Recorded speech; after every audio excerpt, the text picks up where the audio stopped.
If a wife gets a UTI, the husband should also swallow the medicine. Now, there are people who are not able to afford these sanitary products that we talk about, and all someone can afford is a roll of tissue. What alternatives would you advise someone to use during their period? Hey Sunnies, welcome back to the channel. If you are a returning subscriber, what's up my Sunny? If you are new here, I hope you stay. I am Daisy and we talk about marriage, parenting, motherhood and lifestyle in general on this channel. So today we are talking about feminine hygiene. Do you know everything about your body? Do you know when the discharge has changed? Do you know why you're itching? Why you're smelling like fish? That's what we're going to talk about today. Let's get into it. So today I have Lucy with me on the channel. She's going to introduce herself and we're going to get in knee deep into the murky waters. Yeah. Hello, my name is Lucy Nanungi. I'm a medical clinic officer and I'm happy to be hosted today. We are going to talk more about feminine hygiene.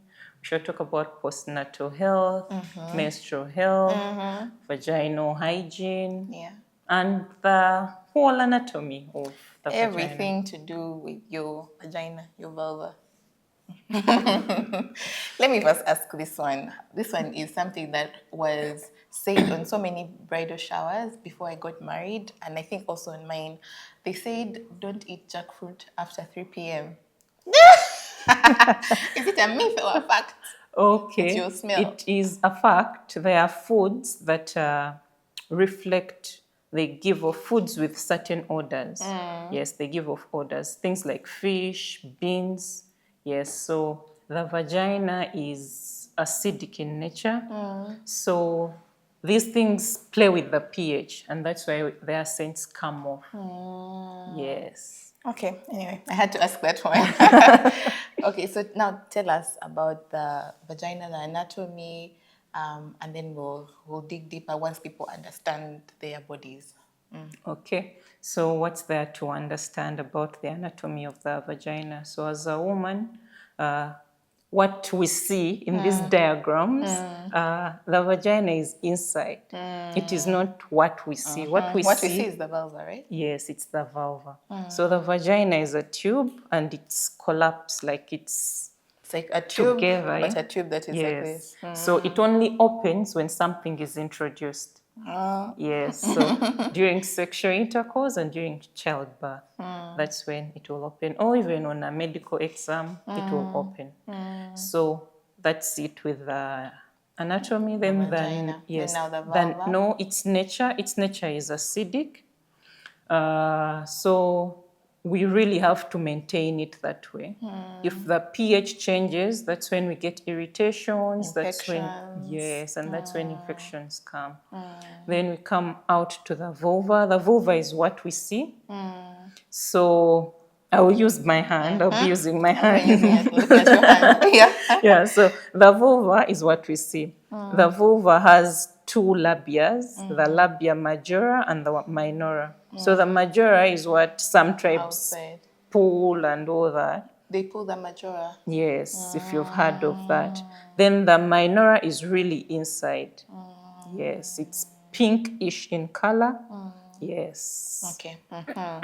So how is someone on a day-to-day supposed to care for the cleanliness and the health of their vulva and vagina? Vulva and vagina. Yeah. Since we have talked about the vagina being a tube, it's inside, and it's acidic in nature, it cleans itself. The same way our eyes clean themselves is the same way the vagina also cleans itself. So what we focus on during our hygiene, during cleaning, is the vulva. So no douching, no putting things in there to clean the vagina? Unless a medical practitioner has given you medicine, because there are medicines that are inserted, yes, and there are creams also that are medicinal that are inserted. So those you can insert if it's on medical prescription, yes, you can insert them. But otherwise, we pay more attention to the vulva. The vulva has hair, and most of the parts of our bodies that have hair secrete oils. So for that reason, cleaning it with plain water may not be as effective. Yes. So for going into what to use, and then like how do I say, like going into what to use when cleaning it, we pay a lot of attention on them being non-scented, them being non-perfumed. Yes, so when we introduce perfume and all these scents, It changes. yes, they affect the pH of the vagina because they will eventually go up. These things are very close. Yes, so they eventually go up and they will affect the pH. Then we get in the vagina. Yes. So now, how is someone supposed to clean a vulva if water is not enough? If water is not enough, there are firm washes on market, but still, like I said before, You get the ones that are not scented. not scented, not perfumed.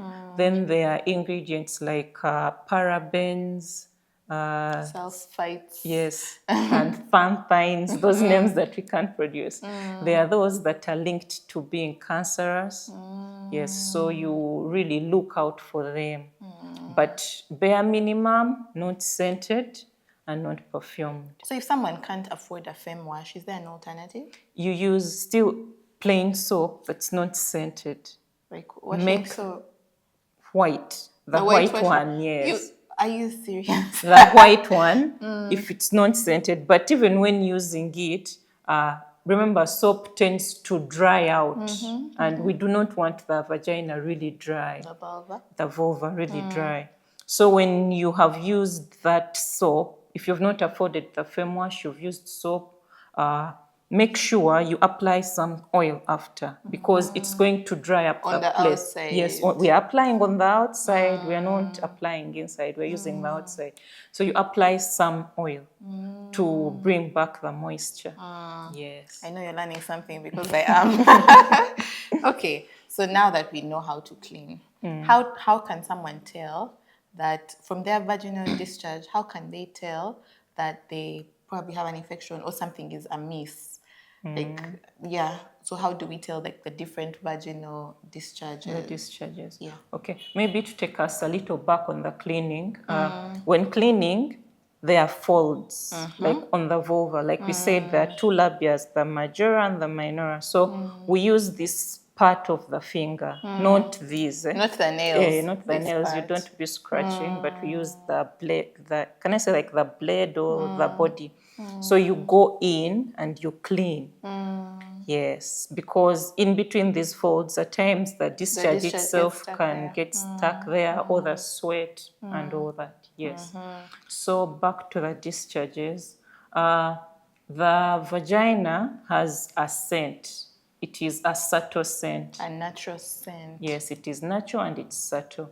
So when it goes away from that natural and subtle, from its natural and subtle self, where it becomes like you can notice a scent, you get it on your nose, or you're undressing, and when you undress, like what's that?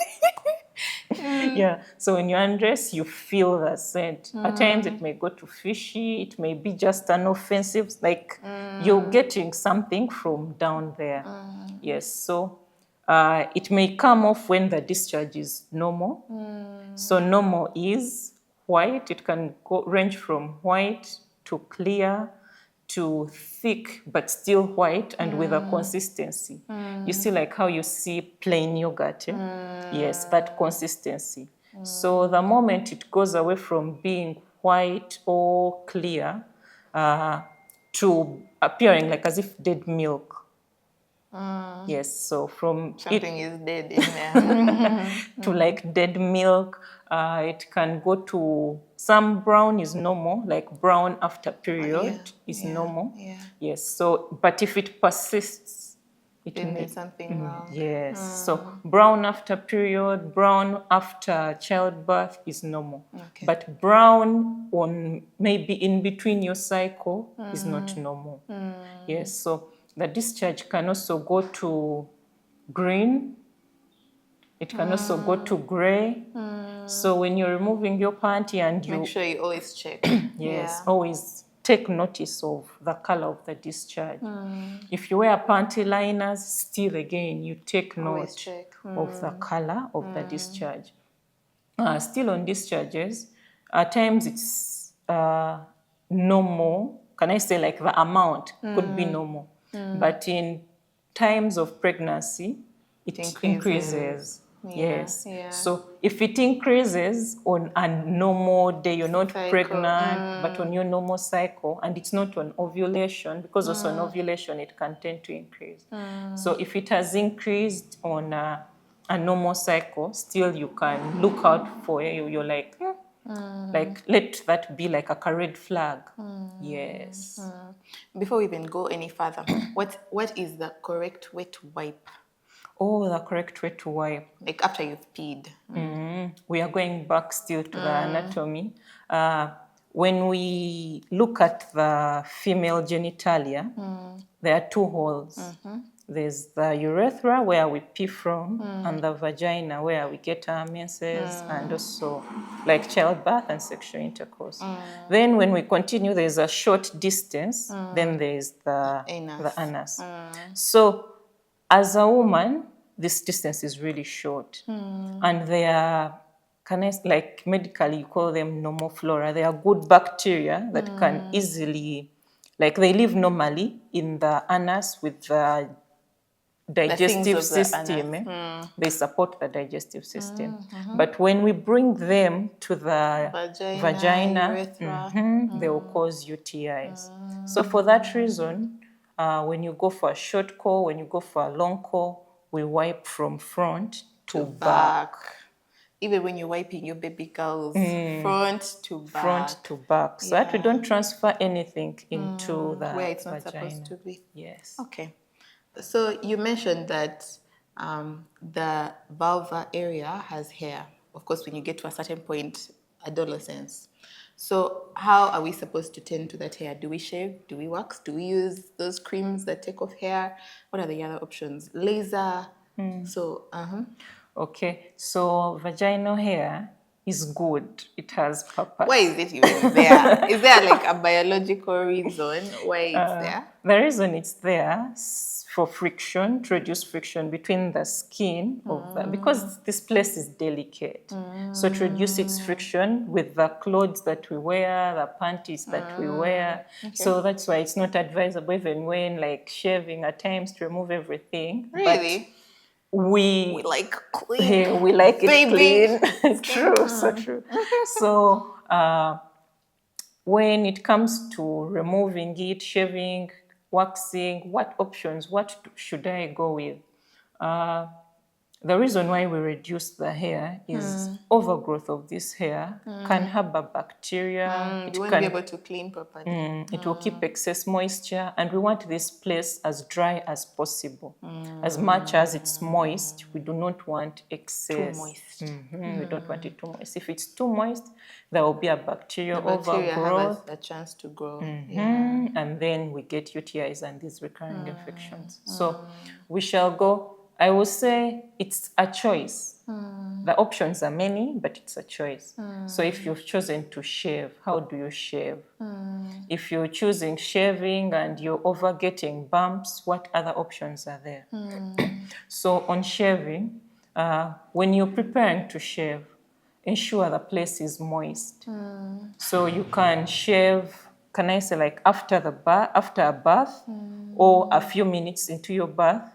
If you are not in the time of having a bath, but you would want to shave, get a moist towel and place it over.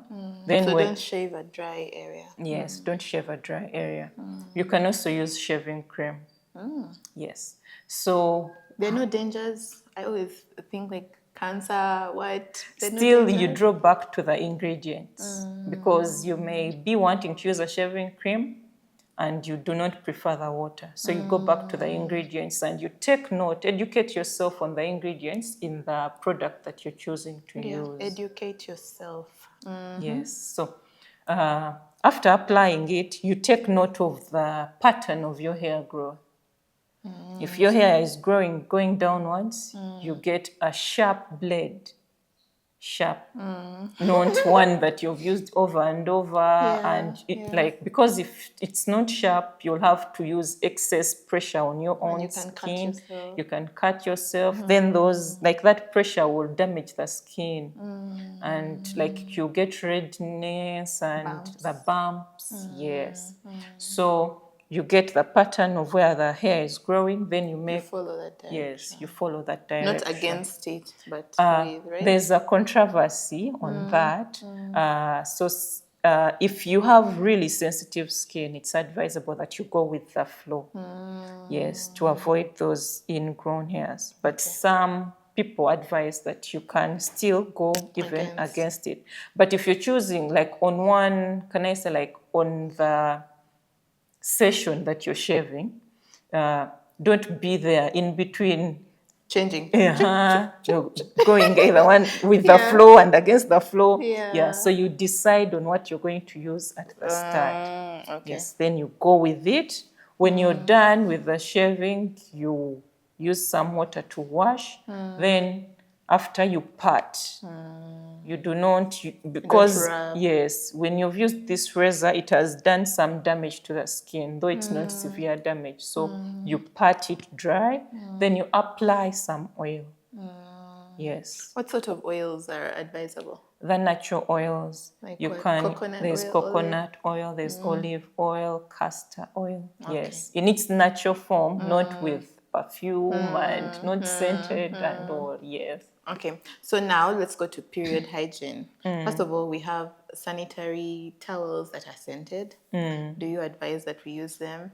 And then when someone is on their period, sometimes they feel like I'm dirty. So some people will spray perfume or body splashes or mists there. Some people will doubt, like they feel like they've not gotten clean enough, and they will like put water in the vagina or whatever and try to clean it up. What's the best way to clean during one's period? So a reassurance, periods are normal, and when we are on our period, the uterus somehow contracts and the blood flows out. So it flows with the gravity. Anything that is let loose, it will go down. Yes, so there is nothing that's going to stay within the vagina. It will all flow out. So there's no need to push water to get it out. No, there's no need. And since this blood is coming from your body, it is clean blood. So you really don't have to feel dirty. You are not dirty. This is a normal process. It's a normal thing that's happening to your body. Yes. So now how do we clean the vulva? Now that we're not supposed to enter the vagina, how do we clean the vulva? Okay. You mentioned on the choice of the period products. So it's better to choose a period product that is not scented, because this scent is going to mix with the blood, and blood is liquid, it's moist. And sometimes we take long to change the pads, which is not really advisable. So it's advisable to change if you have a light flow, to change your pad or your period item every 6 hours. Every 6 hours, not I left home at 8 a.m., I'm back at 6 p.m. No, not that. And you're in the same pad. Yes. So God is seeing you. yeah. So we change every 6 hours. Then if you have a heavy flow, it's every 4 hours. Yes. So why we advise to change during like these intervals? The intervals, when you overleave this material there, remember we want the vagina to be as dry as possible, just keeping only the moisture. So the longer this pad stays with remember it absorbs to a certain capacity, yes. When it's full, that other blood will be on the surface. And it staying on the surface is going to facilitate an overgrowth of bacteria. Then it will burn you. Then we shall get irritations. Then it will smell. Yes, then the smell comes. When the bacteria overgrows, it will give off a smell. Yes, so we get the smell and everything that comes with it. So how do we clean? first and foremost is like paying attention to those times of changing. Yeah. Then when cleaning, we clean with water.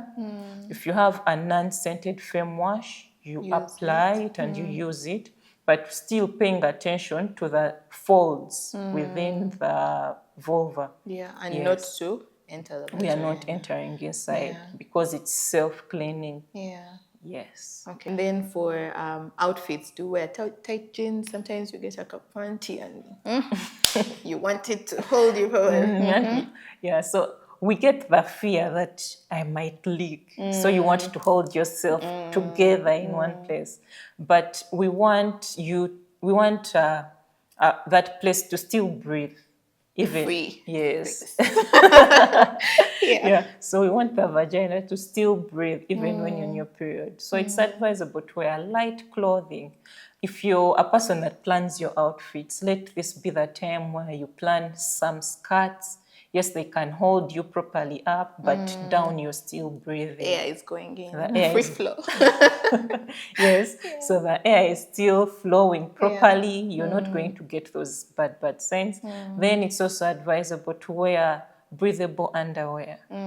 Let this not What be is that breathable underwear? Because sometimes we breathable. look at this very thin material. I think it's like polyester or nylon. It feels like it could be breathable. Is it? No, it's not breathable. Breathable is cotton. In our market right now, we have cotton. Yeah, there are developments, bamboo, but for now, those are not Cotton. really affordable and we can't easily get them. So cotton. Get your cotton underwear, let it be full. Can I say full brief?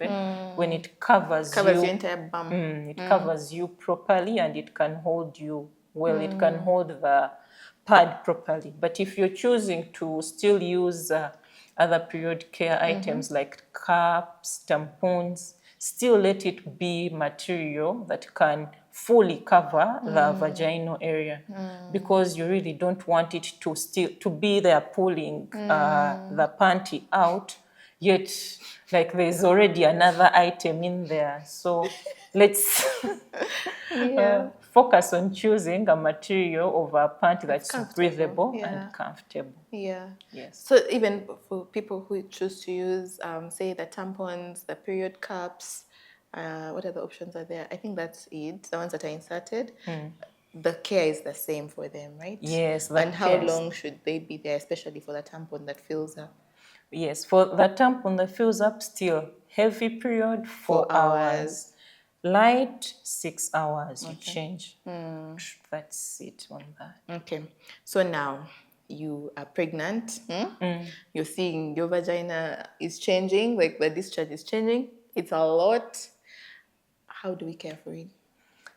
So for pregnancy, the hormones in the body change. And with a change in the hormones, there's a change with the whole flow. Which, like we notice also the gums at times change, at times they're Some people really bleed. sensitive, and some people will bleed. Then vaginally, excess discharge, the discharge will increase.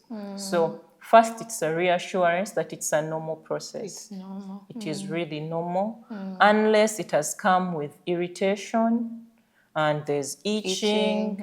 And yes, the smell. So unless it has come with that, it's a normal thing. So be reassured. Get things like panty liners. Yes. And they will help because it's just a season of life. Yeah. So wear panty liners and change them frequently. Wear them, change them, and pay attention to the change in irritation, smell. That's all. Okay, let's talk about UTIs, pregnant or not. How does someone, first of all, know that they have a UTI? And then sometimes they prescribe that we swallow antibiotics. How does someone follow the doctor's prescription of antibiotics while still caring for their vaginal health? Oh, okay. So on UTIs, the treatment most of the times is the antibiotics. But before, how do I know? Like before I even go to the doctor, how do I suspect that I might have a UTI? It's still the same things that we have been talking about. The different You'll notice a change in discharge, the color, the amount, and the smell. So if the smell has gone away from the normal, you notice that. It's a red flag. It's a red flag. The smell, if the color has also gone away, it is brown, and you're not in the time after the period, still you take note of that. Then there are other things like some pain in the lower abdomen, pain on urinating. Like a burning. Yes, at times it's burning, at times it's like small needles, like pricking. Then the lower back. Yes, at times you may not get any of these things, but your lower back is really, really painful. It's a red flag. It's a red flag. Okay, so now you've been prescribed antibiotics, which is the normal treatment for UTIs. How do I care for my vaginal health while treating a UTI?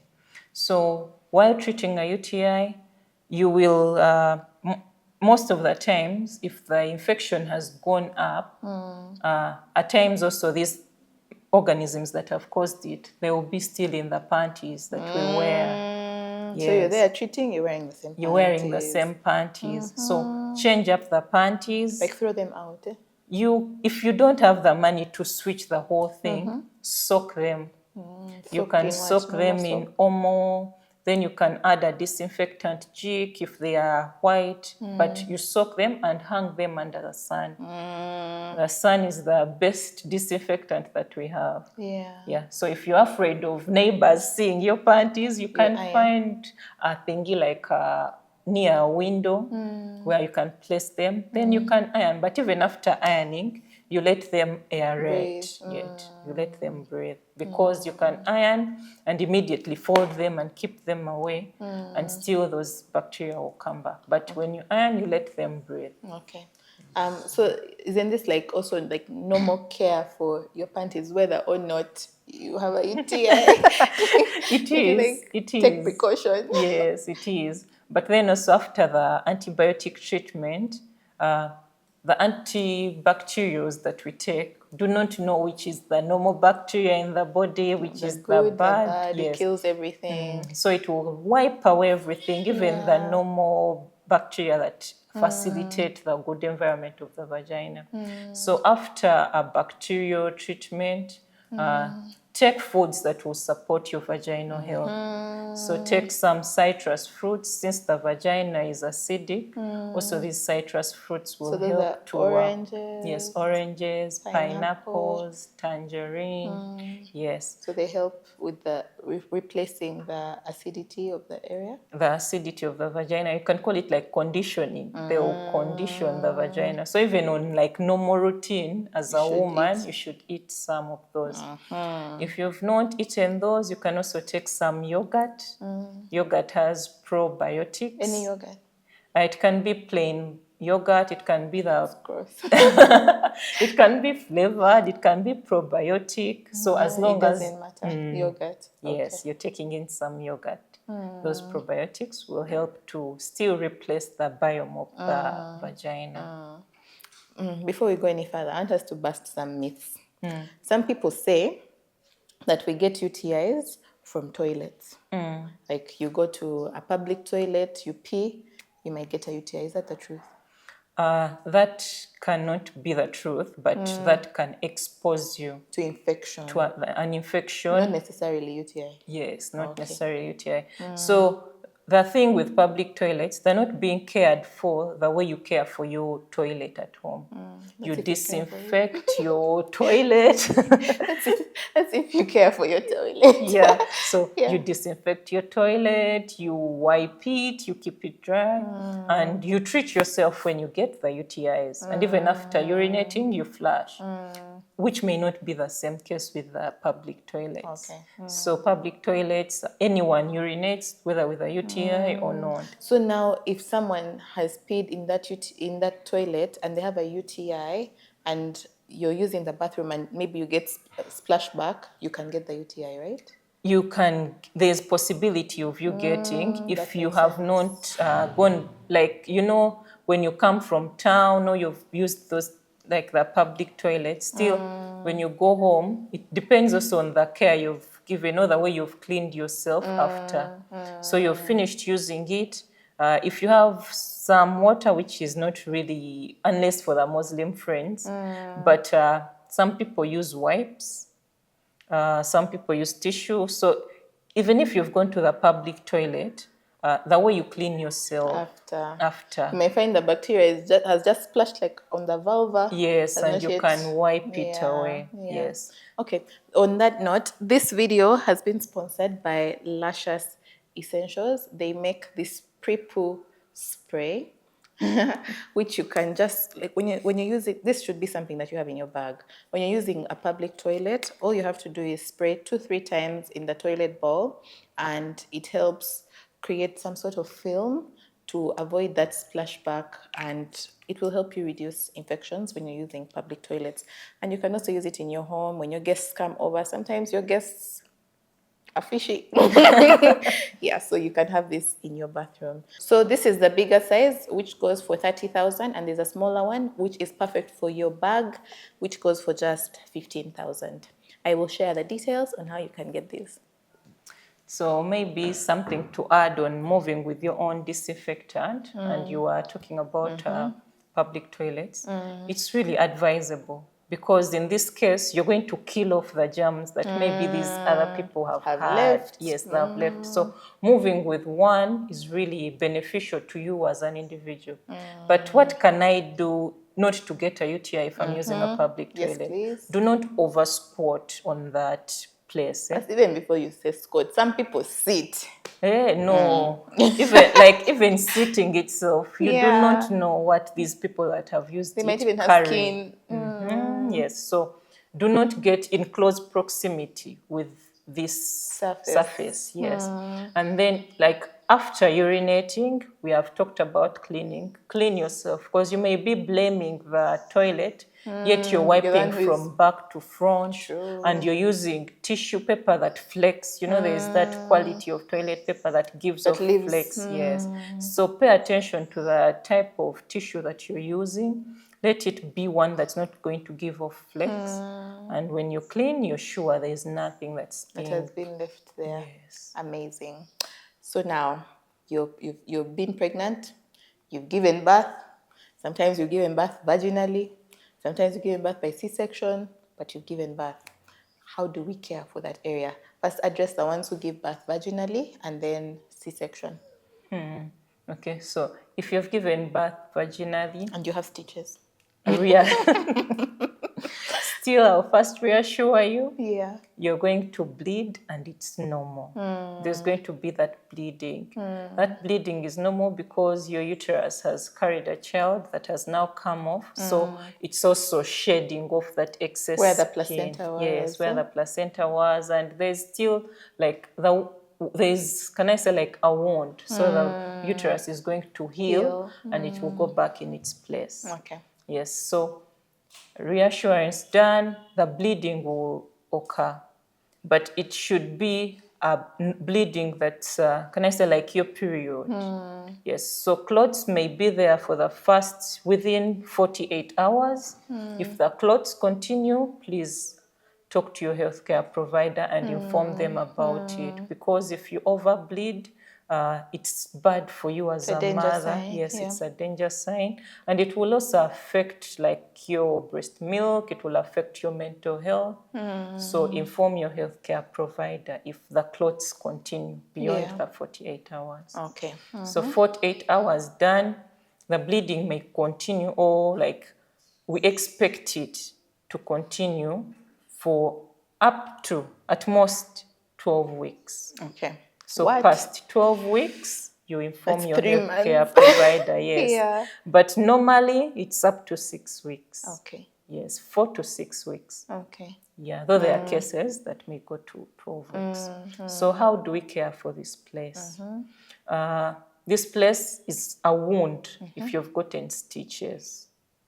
So, but it's a wound in a delicate place. So for a new mom or for a first-time mom who's pregnant, that urinating after the peeing, the sitting, every time you sit, you're just like, yeah. So there is that carefully. pain that you're going to experience. Yeah. We don't want to say it's rosy, but we want you to experience, because it has come with the beauty of getting a baby. Yeah. Yeah.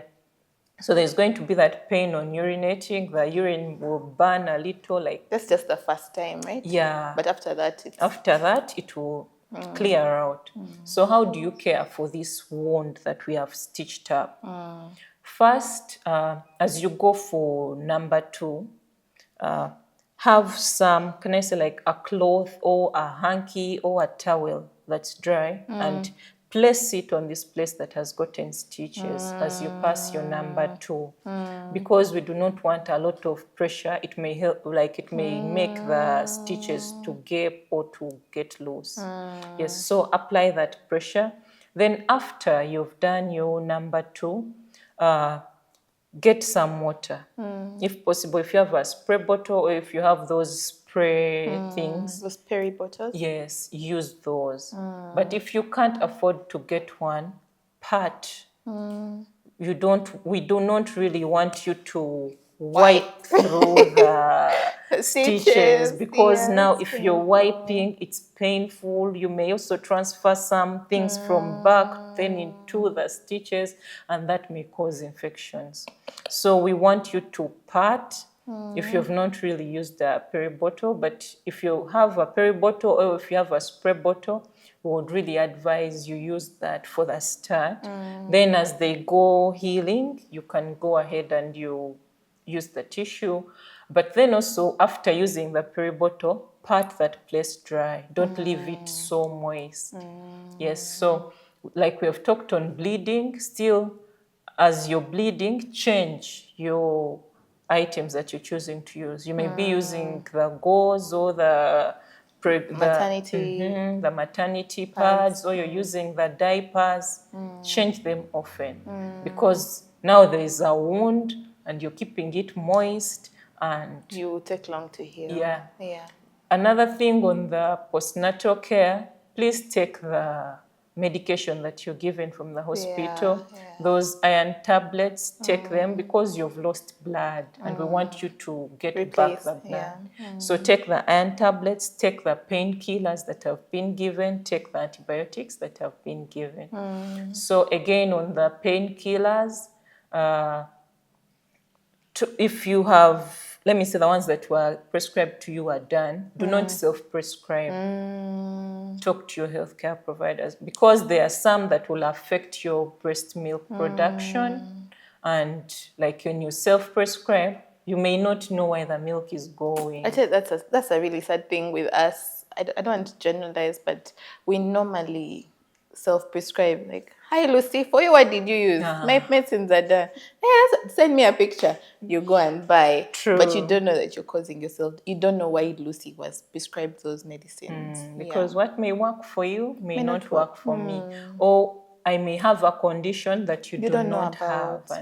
And so that's why we recommend that you go back to your healthcare provider and they will prescribe. Okay.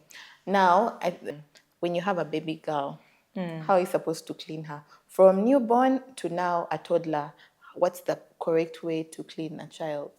Okay. On children, I'll first do, maybe like, this is a health education for us to all know, as people who are expecting maybe to give birth, or people who have given birth, and people who have children. So immediately you've had your baby, it's a baby girl, know that it's normal for them to get some cut discharge as a baby. At what age? No, as a baby, like you've just given birth to them, yes. You have your baby, your newborn child, yes.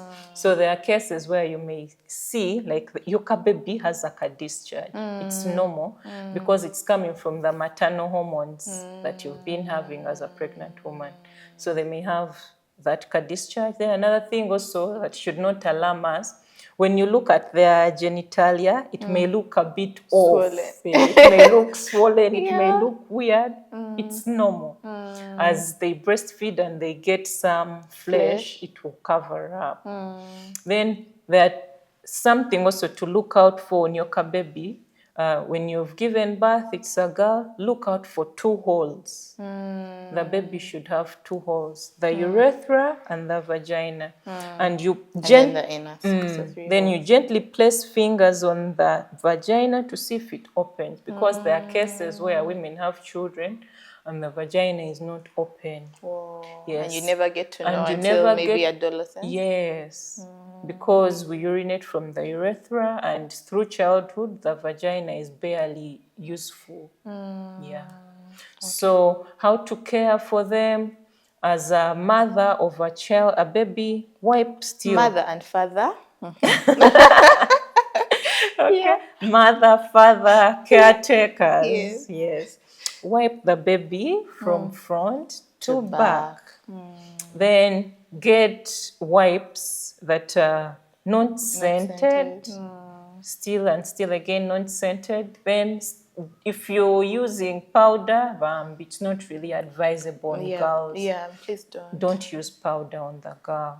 Yeah. So we are wiping from front to back. We are using non-scented. We are staying away from, if you're using a tissue, it's not flaky because we do not want those small particles To stay finding in their there. way inside Yeah. there.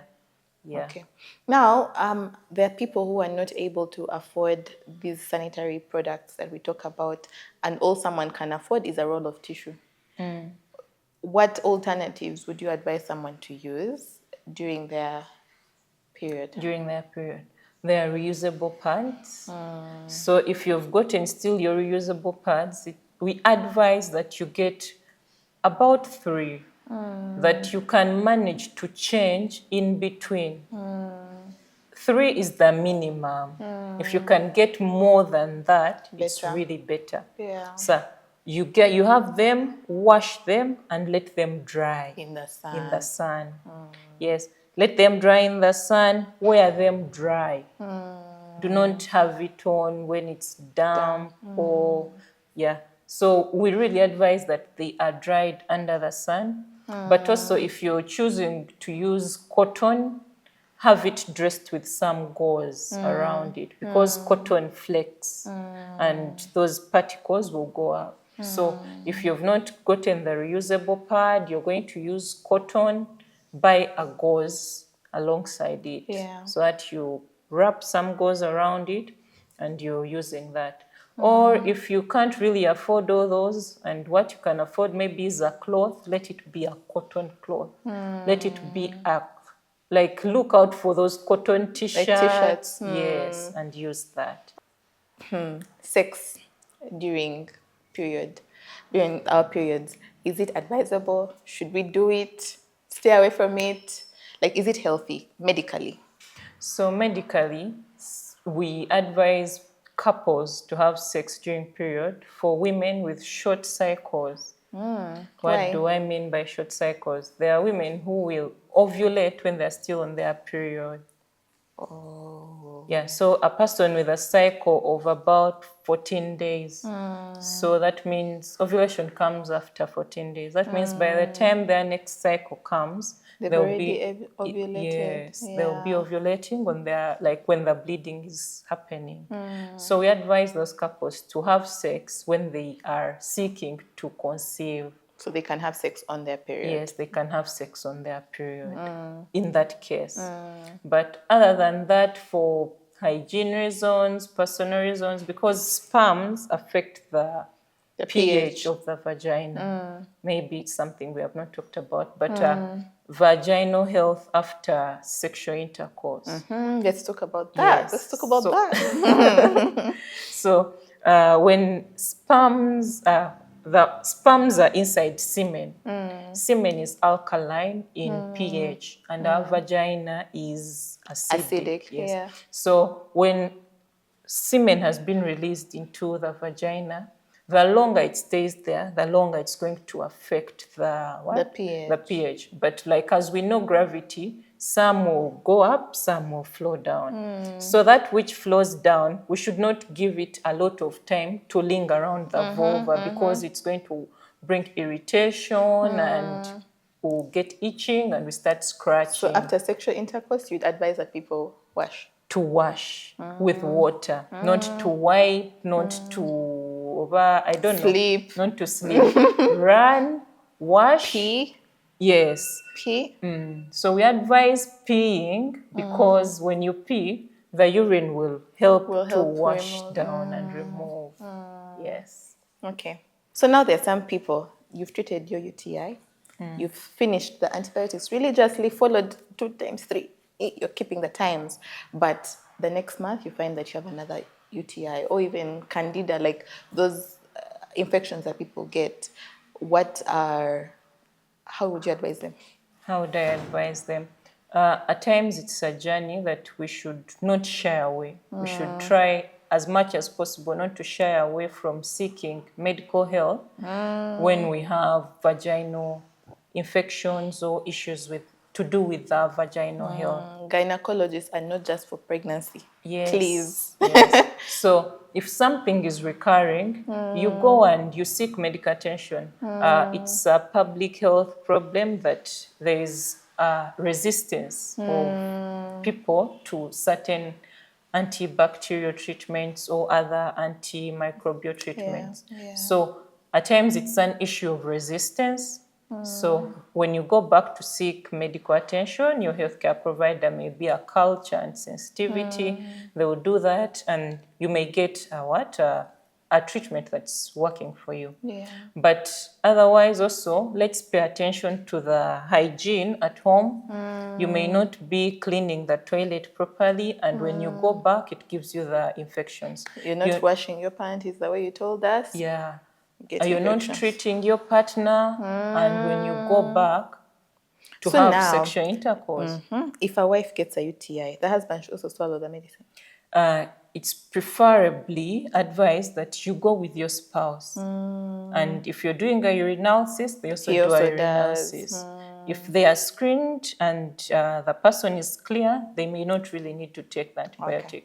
So problem comes when you go alone and now you're taking treat? medicine for them also. And Then you have sex. yeah. Then another thing to seek medical attention for is under the postnatal period. So you may go through this, you've cared for yourself, you've healed, your gyne has cleared you off to go back and continue having sexual intercourse. But then on having sexual intercourse as a woman, you're not feeling anything. Yeah. Do those nerves die, by the way? Yeah. So as you give birth, Yeah. there is vaginal trauma. So with this trauma, it can affect the nerves. So with the healing process, some may die off and they fail to regenerate. So if you are not enjoying the intimacy postnatal as it was before, we advise that you go back and walk this journey with your healthcare provider. You inform them there's treatment for that. Yes, there's treatment for that. But otherwise also to reassure you, because of the touching of the baby is like breastfeeding. all touched out. Yeah, that touch out. Because of that, you may not have the experience as before, but there should be a good feeling when you go in to have the sexual intercourse. Yes. You are saving marriages. Okay. Thank you, Lucy. This has been very enlightening. I hope we've answered all your questions. If you have any more questions, just leave them in the comments and Lucy will be there. I should call you Dr. Lucy. Dr. Lucy will be there to answer all your questions. Thank you so much. You're welcome. Yeah. And don't forget to subscribe, share this video, and we'll see you in the next one. Bye. Yeah. Okay, any more questions? Love, do you have a question? You feel educated. Thank you, Lucy. You're welcome. This was awesome. Thank you.